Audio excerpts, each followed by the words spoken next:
Hello students, कैसे हैं आप लोग? आई होप आप लोगों की पढ़ाई बहुत अच्छी चल रही होगी। देखिए लास्ट क्लास में हम लोगों ने क्या पढ़ा था, जितने भी इम्पोर्टेंट नॉर्थ अमेरिका के जो सी है और जो सारे स्ट्रेट हैं उसके बारे में हम लोगों ने पढ़ा था। तो एक बार इसको फिर से रिवाइज कर लेते हैं और फिर वापस से हम लोग अगले टॉपिक की ओर बढ़ेंगे। ठीक है, इसको एक बार रिवाइज कर लेते हैं। देखिए, सबसे पहले मैंने आपको लास्ट क्लास में पढ़ाया था ब्यूफोर्ट सी। ब्यूफोर्ट सी जो है वो अलास्का के कहाँ पर है? नॉर्थ में है। ठीक है, अलास्का और कनाडा के नॉर्थ में है। और ब्यूफोर्ट सी जो है वो आर्कटिक ओशन का पार्ट है, मैंने ये पढ़ाया था। फिर उसके बाद मैंने पढ़ाया था गल्फ ऑफ बूथिया। ये आपको दिखाई दे रहा होगा, गल्फ ऑफ बूथिया। फिर उसके बाद गल्फ ऑफ बूथिया के बाद मैंने आपको बेफिन बे पढ़ाया था, जो कि यहाँ पर था। इसमें नहीं दिखाई दे रहा है बट यहाँ पर था, सॉरी, ये रहा बेफिन बे, ये आपको दिखाई दे रहा होगा। ठीक है, फिर उसके बाद हम लोगों ने क्या पढ़ा था? लैब्राडोर सी पढ़ा था, ये बिल्कुल यहाँ पर है। फिर उसके बाद मैंने आपको पढ़ाया था हडसन बे। हडसन बे आपको जो है वो कनाडा के बेसिकली मिडल में दिखाई देगा और हडसन बे के दक्षिण में आपको जेम्स बे दिखाई देगा। ये रहा आपका जेम्स बे। फिर उसके बाद अगर हम लोग देखें जेम्स बे के बाद तो हम लोगों को दिखाई देगा Gulf of Saint Lawrence. Gulf of Saint Lawrence जो है वो ये है, जो मैंने बताया था ना, ये कौवे की चोंच सी। ठीक है, तो इस तरीके से आपको ये दिखाई दे रही है सेंट लॉरेंस। फिर उसके बाद मैंने अब बोला कि बे ऑफ फंडी, जिसमें कि सबसे ऊंचा ज्वार भाटा जो है वो आता है बे ऑफ फंडी में, इसको याद रखिएगा। ठीक है, फिर उसके बाद मैंने बोला था सारगैसो सी। सारगैसो सी के बाद फिर मैंने आपको क्या बताया था? गल्फ ऑफ मैक्सिको पढ़ाया था। गल्फ ऑफ मैक्सिको के बाद मैंने कैरिबियन सी पढ़ाया था। फिर गल्फ ऑफ कैलिफोर्निया पढ़ाया था। उसके बाद मैंने गल्फ ऑफ अलास्का भी पढ़ाया है। फिर यहाँ पर आपको जो है वो अलास्का के, बोल सकते हैं अलास्का के पश्चिम में आपको बेरिंग सी दिखाई दे रहा होगा। अब अगर स्ट्रेट की बात करिए तो यहाँ पर आपको नियर्स स्ट्रेट दिखाई दे रहा होगा। नियर्स स्ट्रेट जो है वो कह सकते हैं कि अलग कर रहा है ये एलिसमेयर आइलैंड और ग्रीनलैंड को। फिर यहाँ पर हम लोग को बेरिंग स्ट्रेट दिखाई दे रहा होगा। ठीक है, बेरिंग स्ट्रेट के बाद हम लोगों को यहाँ पर स्ट्रेट ऑफ फ्लोरिडा दिखाई दे रहा होगा, जो कि बेसिकली रेड कलर से लिखा हुआ है। और फिर मैंने ये एक इम्पॉर्टेंट प्लेस आप लोगों को पढ़ाया था, उनगावा पेनिनसुला, जो कि बेसिकली उनगावा पेनिनसुला के आपको उत्तर में हडसन स्ट्रेट दिखाई देगा। उनगावा पेनिनसुला के जो है उत्तर में आपको क्या दिखाई देगा? Hudson straight. फिर उसके बाद आपको यहाँ पर दिखाई देगा जुआन डी फूका स्ट्रेट, जो कि जुआन डी फूका स्ट्रेट, ये छोटा सा आपको ये जगह जो है वहाँ पर दिखाई देगा, जो कि यूएसए और कनाडा के बोल सकते हैं कि बीचों बीच है। मतलब उसको बेसिकली बोल सकते हैं डिवाइड कर रहा है यूएसए और कनाडा की भूमि को। तो आई होप कि इतना आपको जो है वो रिवाइज हो गया होगा। अगर आपको नोट्स बनाने में दिक्कत हो रही है तो मैं आपको दिखा देती हूँ कि नोट्स किस तरीके से बनाना है। जैसे फॉर एग्जांपल के लिए यहाँ सी और यहाँ लोकेशन लिख लेंगे और पार्ट ऑफ ओशन। तो मैंने आपको बताया था ब्यूफोर्ट सी चिल्ला चिल्ला के कम से कम 10 बार तो पढ़ा दिया है 2 क्लासेस में, कि अलास्का और कनाडा के उत्तर में इसका लोकेशन है और ये जो है वो आर्कटिक ओशन का पार्ट है। फिर मैंने गल्फ ऑफ बूथिया भी पढ़ाया कि कनाडा के उत्तर में है, जो कि आर्कटिक ओशियन का पार्ट है।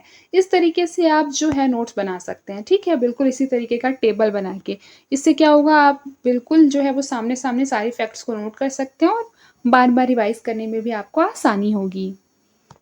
देखिए स्ट्रेट के साथ भी आपको यही करना है। स्ट्रेट में बेसिकली स्ट्रेट का जो नेम है, मान लीजिए नियर्स स्ट्रेट, अलग कौन कौन सी भूमि को कर रहा था? तो एलिसमेयर आइलैंड और ग्रीनलैंड को अलग कर रहा था, जोड़ रहा था आर्कटिक सी से बेफिन सी को। ठीक है, बिल्कुल इस तरीके से डेविस स्ट्रेट हो गया, हडसन स्ट्रेट, फ्लोरिडा स्ट्रेट और यूकाटन चैनल मैंने आपको कल की क्लास में पढ़ाया। अगर आपको नहीं पता यूकाटन चैनल का जो लोकेशन है वो, तो आप जो कल की क्लास है वो देख सकते हैं। ठीक है, मैंने पूरी कोशिश की है कि मैं आपको जो है वो क्लास में ही सारे फैक्ट्स याद करवा दूँ, बशर्ते कि आप जो क्लास है वो काफ़ी केयरफुली देखें।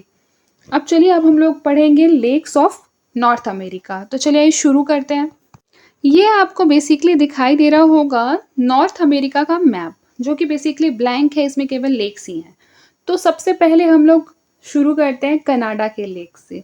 अब कनाडा के लेक्स की ओर अगर हम बढ़े तो फर्स्ट आपको लेक मिलेगा ग्रेट बियर लेक। फर्स्ट क्या मिलेगा आपको? इस तरीके का मैप बनाकर लिख लीजिए, ग्रेट बियर लेक 1 नंबर पे। ठीक है, फिर उसके बाद है सेकंड। सेकंड में हो जाएगा स्लेव लेक। क्या हो जाएगा? Slave lake. फिर उसके बाद थर्ड में क्या हो जाएगा, लेक अथाबास्का। अथाबास्का को ए लिख देते हैं, ठीक है, लेक अथाबास्का, नोट कर लीजिए। फिर फोर्थ लेक का नाम है रेनडियर लेक। क्या नाम है, रेनडियर लेक। फिर फिफ्थ का नाम है विनीपेग लेक। आपने सुना भी होगा, विनीपेग लेक के बारे में आपने काफी सुना होगा, ठीक है। ये जो है ये पांचों के पांचों कहाँ पर है, कनाडा में है।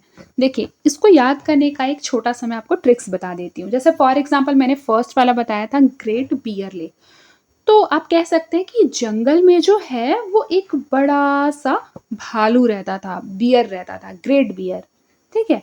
ग्रेट बियर जो है वो क्या था, ग्रेट बियर इतना उदार था कि जो स्लेव है, स्लेव उसका क्या बन गया था, फ्रेंड बन गया था। स्लेव क्या बन गया था, फ्रेंड बन गया था बियर का। अब ये जो स्लेव है, स्लेव का नाम क्या था, स्लेव का नाम था अथाबास्का, ठीक है। फिर उसके बाद जो अथाबास्का है, अथाबास्का ने रेनडियर को भी अपना फ्रेंड बना लिया।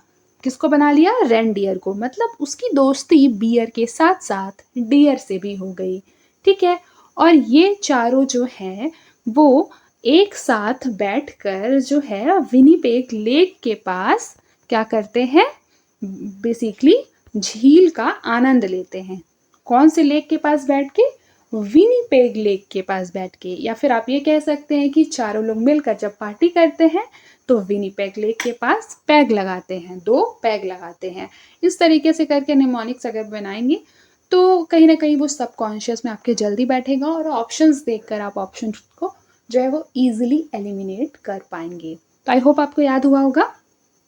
फर्स्ट मैंने क्या बताया कि एक जंगल में ग्रेट बियर रहता था जिसकी स्लेव से दोस्ती हो गई थी और स्लेव का नाम था अथाबास्का। क्योंकि स्लेव का नेचर था ना कि वो बिल्कुल जो है वो मतलब जानवरों से क्या हो जाता था, इजीली फ्रेंडली हो जाता था। तो इस तरीके से उसने क्या कर दिया, अथाबास्का ने रेनडियर को भी अपना दोस्त बना लिया। अब ग्रेट बियर और जो अथाबास्का है और रेनडियर, ये तीनों दोस्त बन गए। ये तीनों जब भी ये लोगों को एंजॉय करना होता था तो ये लोग चिल करने के लिए कौन से लेक के पास बैठते थे, विनीपेग लेक के पास, ठीक है। इस तरीके से आपकी स्टोरी कंप्लीट हुई। अब इसको फिर से इरेज करके फिर से बताएंगे, आप लोग मुझे बताएंगे कि कौन कौन सा लेक है, ठीक है, क्रम याद होना चाहिए। देखिए सबसे पहला मैंने आपको क्या बताया था, सबसे पहला मैंने बताया था ग्रेट बियर लेक। फिर मैंने आपको सेकंड बताया स्लेव लेक, फिर अथाबास्का, फिर उसके बाद फोर्थ है रेनडियर और फिफ्थ क्या है, विनीपेग लेक।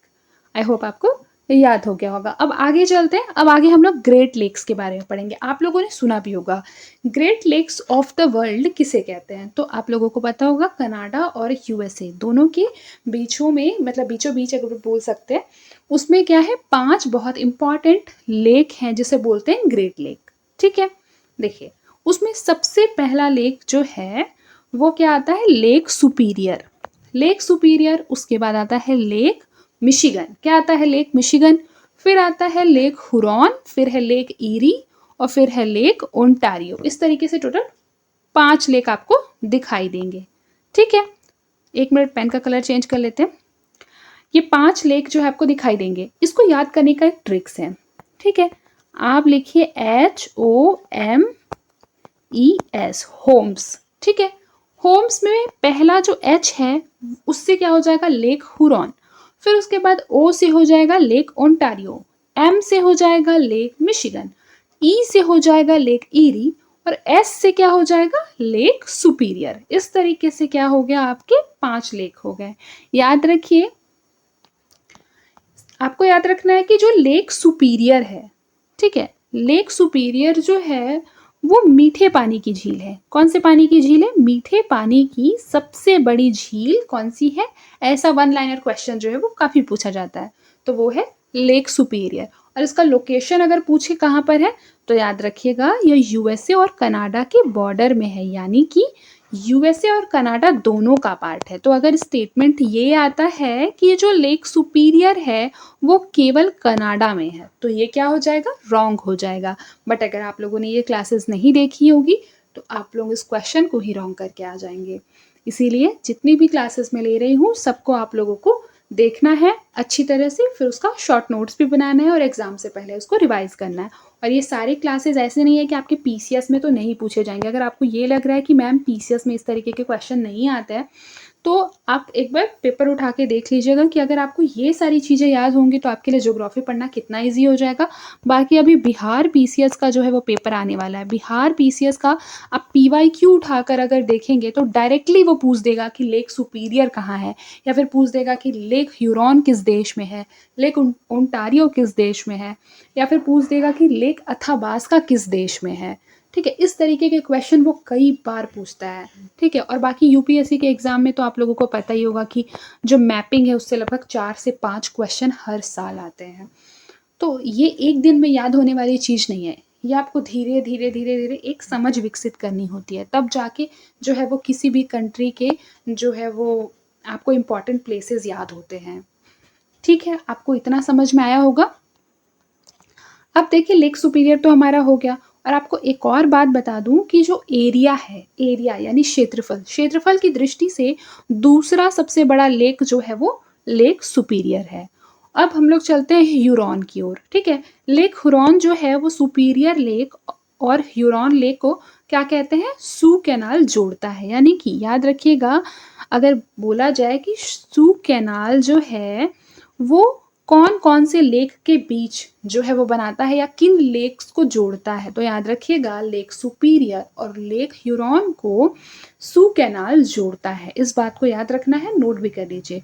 फिर उसके बाद लेक एरे जो यहाँ पर आपको दिखाई दे रहा है वो बहुत ही इम्पॉर्टेंट शहर मैंने आपको पढ़ाया था, डेट्रॉइट। क्या पढ़ाया था जब मैंने आपको नॉर्थ अमेरिका के इम्पॉर्टेंट प्लेसेस पढ़ाया था, तो उसमें मैंने पढ़ाया था डेट्रॉइट। डेट्रॉइट बेसिकली ऑटोमोबाइल्स के लिए बहुत ज़्यादा फेमस है, मैंने पढ़ाया था ये वाला। ये जो है लेक एरे के पास है ये शहर। ठीक है, फिर उसके बाद अब चलते हैं मिशिगन की ओर। तो लेक मिशिगन जो है वो शिकागो सिटी के पास, आप लोगों ने सुना भी होगा, शिकागो सिटी जो है वो बहुत ज़्यादा फेमस है यूएसए में। ठीक है, तो शिकागो बेसिकली लेक मिशिगन के पास है। और याद रखिएगा कि लेक मिशिगन जो है वो पूर्ण रूप से किस में है, यूएसए में है। याद रखिएगा कि जो लेक मिशिगन है, लेक मिशिगन ये कहाँ है, पूर्ण रूप से यूएसए में है। इसको आपको याद रखना है। फिर उसके बाद हम लोग चलते हैं अब लेक ओंटारियो की ओर। ये हम लोगों का लेक ओंटारियो है। ये ग्रेट लेक्स की सबसे छोटी यानी स्मॉलेस्ट लेक है। ये पांचों लेक्स में सबसे छोटी कौन सी है, ओंटारियो। इसको भी आपको याद रखना है। ठीक है, आई होप आपको इतना जो है वो क्लियर हो गया होगा। तो टोटल मैंने आपको 10 लेक्स जो बहुत इंपॉर्टेंट थे नॉर्थ अमेरिका के वो पढ़ा दिया है। आई होप कि आपको याद भी हो गया होगा। अब हम लोग क्या करेंगे, आगे बढ़ेंगे, माउंटेन्स देखेंगे। देखिए ये अब आपको माउंटेन्स दिखाई दे रहा होगा नॉर्थ अमेरिका का, जो कि बहुत ज़्यादा इम्पॉर्टेंट है, जिसमें अभी हम लोग उसको जूम करके जो है वो एक एक करके पढ़ेंगे। तो ये आपको इतना तो दिखाई दे रहा होगा कि ये अलास्का वाला रेंज है। फिर उसके बाद आपको ये दिखाई दे रहा होगा कि यहाँ से यहाँ तक ये कनाडा है, फिर यहाँ से यहाँ तक जो है वो यूएसए है। इतना आपको दिखाई दे रहा होगा। ठीक है, अब चलिए आगे बढ़ते हैं। देखिए यहाँ पर एक बहुत ही इंपॉर्टेंट रेंज आपको दिखाई दे रहा होगा, ब्रुक्स रेंज। क्या नाम है इसका, ब्रुक्स रेंज। ब्रुक्स रेंज जो है कह सकते हैं कि अलास्का के उत्तर में इसकी स्थिति है, और अलास्का का बेसिकली अलास्का आप लोगों को पता होगा यूएसए का पार्ट है। ठीक है, अलास्का में एक बहुत ही इंपॉर्टेंट माउंटेन है जिसे बोलते हैं माउंट मैकिनले। क्या बोलते हैं, माउंट मैकिनले। याद रखिएगा कि ये पूरे नॉर्थ अमेरिका का सबसे ऊंचा पर्वत है। कौन सा, माउंट मैकिनले, पूरे नॉर्थ अमेरिका का। फिर उसके बाद अगर चले माउंट मैकिनले को छोड़कर आगे बढ़े तो आपको यहाँ पर दिखाई देगा माउंट लोगन, जिसकी स्थिति कनाडा है। और याद रखिएगा माउंट लोगन जो है वो सेकंड हाईएस्ट माउंटेन है आपके नॉर्थ अमेरिका का। और अगर बोला जाए कि कनाडा का सबसे हाईएस्ट माउंटेन कौन सा है, तो ये हो जाएगा माउंट लोगन। फिर आपको एक और माउंटेन दिखाई दे रहा होगा, मैकिंजे माउंटेन। मैकिंजे माउंटेन भी कहाँ है, कनाडा में है। तो मैंने आपको क्या याद कराया, ब्रुक्स रेंज जो है यूएसए का पार्ट है। उसके बाद मैंने माउंट मैकिनले याद कराया जो कि नॉर्थ अमेरिका की सबसे हाईएस्ट माउंटेन है। फिर मैंने माउंट लोगन याद कराया, कनाडा की सबसे हाईएस्ट माउंटेन और नॉर्थ अमेरिका की सेकेंड। फिर उसके बाद मैंने मैकिंजे माउंटेन याद कराया। 4 तरीके के रेंजेस आपको याद करा दिया, ठीक है। फिर यहाँ पर आपको अलास्का रेंज भी दिखाई देगा, ठीक है, जो कि अलास्का के दक्षिण में है। फिर अब आगे बढ़ते हैं। अब देखिए यहाँ पर आपको पैसिफिक ओशन की स्थिति जो है वो दिखाई दे रही होगी। यहाँ पर आपको रॉकी माउंटेन दिखाई दे रहा होगा, जो कि फोल्ड माउंटेन का एक प्रकार है, ये है वलय पर्वत, ठीक है। क्या है? वलय पर्वत। फिर उसके बाद देखिए यहाँ पर आपको दिखाई दे रहा होगा, ये बिल्कुल ये जो पश्चिम साइड है ना नॉर्थ अमेरिका का, उसमें आपको दिखाई दे रहा होगा ये कैस्केड रेंज। 2 रेंज है, एक है कैस्केड, एक है कोस्टर रेंज, ठीक है। एक है कैस्केड और एक है केस्टर, ठीक है, जिसे शायद कोस्टर भी बोलते हैं, कोस्टर है शायद ये, ठीक है, कोस्टर। तो आपको बेसिकली दोनों नेम को बार बार रिपीट करना है जिससे आपको याद हो सके, ठीक है। एक है कोस्टर और सेकंड है कैस्केड, दोनों बहुत इंपॉर्टेंट है। फिर उसके बाद आपको यहाँ पर दिखाई दे रहा होगा सियरा नेवादा। क्या दिखाई दे रहा है आपको? सियरा नेवादा, जो कि ब्लॉक माउंटेन का प्रकार है, जो कि क्या है? Block mountain. ब्लॉक माउंटेन का मतलब होता है खंड पर्वत। हिंदी में क्या बोलते हैं? खंड पर्वत।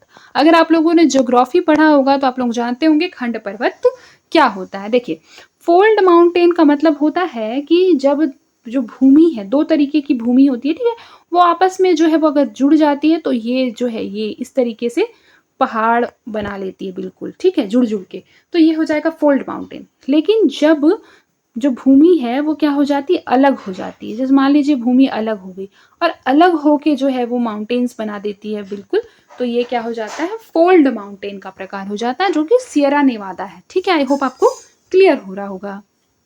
फिर आपको यूएसए में माउंट एल्बर्ट दिखाई दे रहा होगा, जो कि यूएसए का जो मेन लैंड है, यूएसए का तो ये मेन लैंड ये है, ठीक है, अलास्का को अगर हटा दे तो यूएसए का मेन लैंड का सबसे ऊंचा पर्वत जो है वो माउंट एल्बर्ट है, इसको भी आपको याद रखना होगा, ठीक है।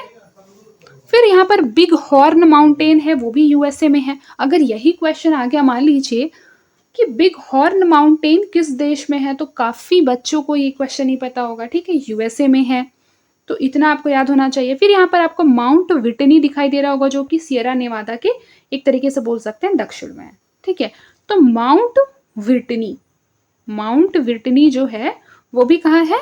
यूएसए में है। फिर यहाँ पर आपको दिखाई दे रहा होगा कि जो यूएसए है, यूएसए की पूर्वी साइड, ये ईस्टर्न जो कोस्ट है, वहाँ पर आपको इम्पॉर्टेंट एक माउंटेन दिखाई दे रहा होगा, अपलाशियन माउंटेन जिसे कहते हैं, ठीक है। तो अगर मान लीजिए क्वेश्चन ये आता है कि अपलाशियन माउंटेन जो है वो किस कंट्री में है, तो आप लोगों को टिक करना है यूएसए में। और एक बात याद रखिएगा कि Appalachian mountain is a type of residual mountain. अब आप पूछेंगे कि मैम रेसिडुअल माउंटेन क्या होती है, तो रेसिडुअल माउंटेन को हम लोग हिंदी में कह सकते हैं अवशिष्ट पर्वत। अवशिष्ट पर्वत का मतलब है कि यह पर्वत जो है वो बेसिकली बहुत ही पुरानी माउंटेन थी और यह बिल्कुल क्या हुई थी, इसमें अपरदन हुआ था और बहुत सारी विभिन्न भौतिक क्रियाओं के द्वारा यह टूट फूट कर जितनी बची हुई है वह क्या कहलाती है? अवशिष्ट पर्वत कहलाती है। जैसे फॉर एग्जाम्पल के लिए अगर आप इंडिया में आए तो आपको यहाँ पर राजस्थान में आपको दिखाई देगा अरावली पर्वत। तो जो अरावली पर्वत है, आपने पढ़ा होगा कि वो बिल्कुल रेसिडुअल माउंटेन है, यानी कि बहुत ही पुरानी पर्वत है, अवशिष्ट पर्वत है। अगर क्वेश्चन कई बार ऐसे इस तरीके से फ्रेम होता है कि जो अरावली पर्वत श्रेणी है वो काफ़ी नई पर्वत है हिमालय से, तो ये स्टेटमेंट गलत है, क्योंकि हम लोगों को पता है हिमालय जो है वो एक नई माउंटेन है, जबकि अरावली पर्वत काफ़ी पुरानी माउंटेन है, ठीक है, मतलब बहुत ज़्यादा पुरानी माउंटेन है और एक रेसिडुअल माउंटेन का एग्जाम्पल है अरावली पर्वत। तो अरावली पर्वत से अब हटते हैं, हम लोग अपलाशियन पढ़ रहे थे, तो मैंने आपको समझा दिया कि अपलाशियन माउंटेन जो है वो यूएसए में है और रेसिडुअल माउंटेन का एक टाइप है, ठीक है। एक और इम्पॉर्टेंट फैक्ट मैं आपको बता दूं कि यहाँ पर जो नॉर्थ अमेरिका है उसमें बहुत ही इम्पॉर्टेंट एक ग्रासलैंड आपको दिखाई देगा। उस ग्रासलैंड का नाम है प्रेरीज ग्रासलैंड। क्या नाम है? प्रेरीज ग्रासलैंड, जो कि बेसिकली यूएसए के इस पार्ट में आपको देखने के लिए मिलेगा, ठीक है। तो अगर क्वेश्चन में आता है कि प्रेरीज ग्रासलैंड जो है वो किस कंट्री में है, तो याद रखना है क्या टिक करना है? यूएसए। आई होप आपको आज का क्लास जो है वो समझ में आया होगा। नेक्स्ट क्लास में किसी नेक्स्ट टॉपिक के साथ मिलेंगे। आज के लिए बस इतना ही। तब तक के लिए अपना ख्याल रखिए और मन लगाकर पढ़ाई करते रहिए।